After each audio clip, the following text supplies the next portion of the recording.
Why do they keep doing it then? Why do they keep targeting India when it's not even provoked? Well, that's a very good question, and you have my curiosity as well. Why does Pakistan keep targeting India?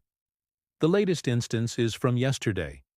A Pakistani drone was shot down near the Jammu Air Force Base. The Indian Air Force was on alert. There was a buildup of drones by Pakistan near the border fence, along with heavy firing. It was like a scene from a Hollywood movie. In the end, the IAF shot down the drone. No casualties or damage reported. But this wasn't an isolated incident. This has happened multiple times in the last 6 months. In January, 2 more Pakistani drones were shot down near the same Air Force base.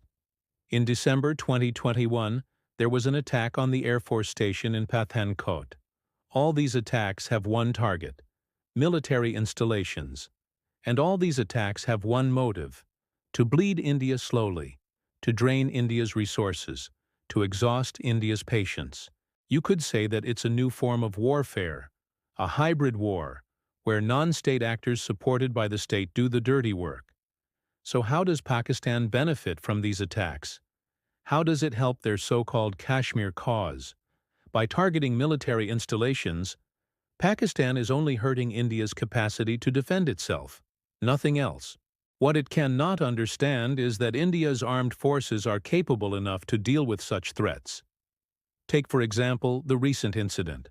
According to reports, a surface-to-air missile system was used to take down the Pakistani drone. Now, this is a very advanced technology. It shows the kind of firepower India has at its disposal. But let us say, hypothetically, that one of these drones had hit a military aircraft or a fuel tank or, God forbid, an ammunition dump. Do you know what would have happened then? There would have been casualties, lots of them. For one, it is a war zone. Secondly, who knows if there were bombs on board? So the threat is real. And we're not saying this. The United States has said this. An American research agency released a report last month.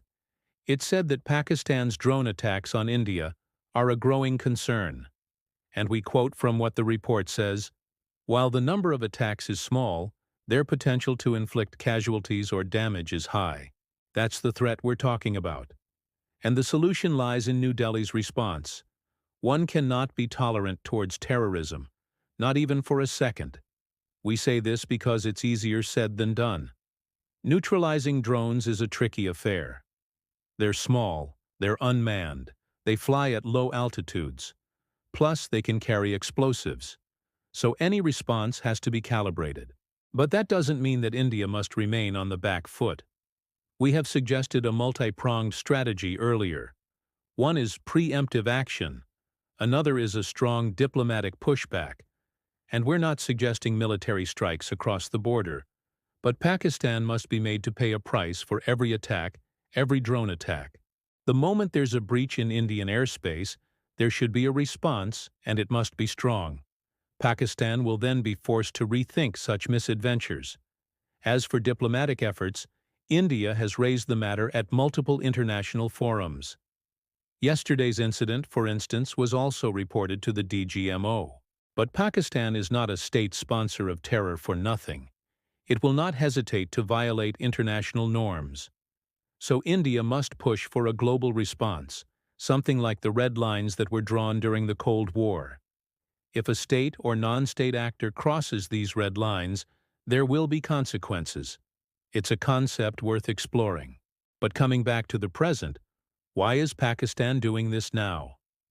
After all, it's not a new strategy. Reports say Pakistan started developing drones way back in 2016. They were supposed to be reconnaissance drones initially. But somewhere along the line, their purpose got distorted. Reports also say that these drones were meant for counter-terrorism operations along the Afghan border. Somewhere along the line, they became a tool for state-sponsored terrorism. And who's controlling these drones anyway? There's no clarity yet. Reports say Pakistan's Inter-Services Intelligence, or ISI, is behind it. Others say the rogue elements within the army are involved. What we can say with certainty is that none of this would have been possible without the army's knowledge. As for India's response, Home Minister Amit Shah has promised retaliation. He said Pakistan will not go unpunished. But when exactly will that happen? And what will that look like? India has shown restraint so far. It won't be easy to keep that up. You see, terrorism knows no religion, ideology, or border. But there's always a limit to India's patience.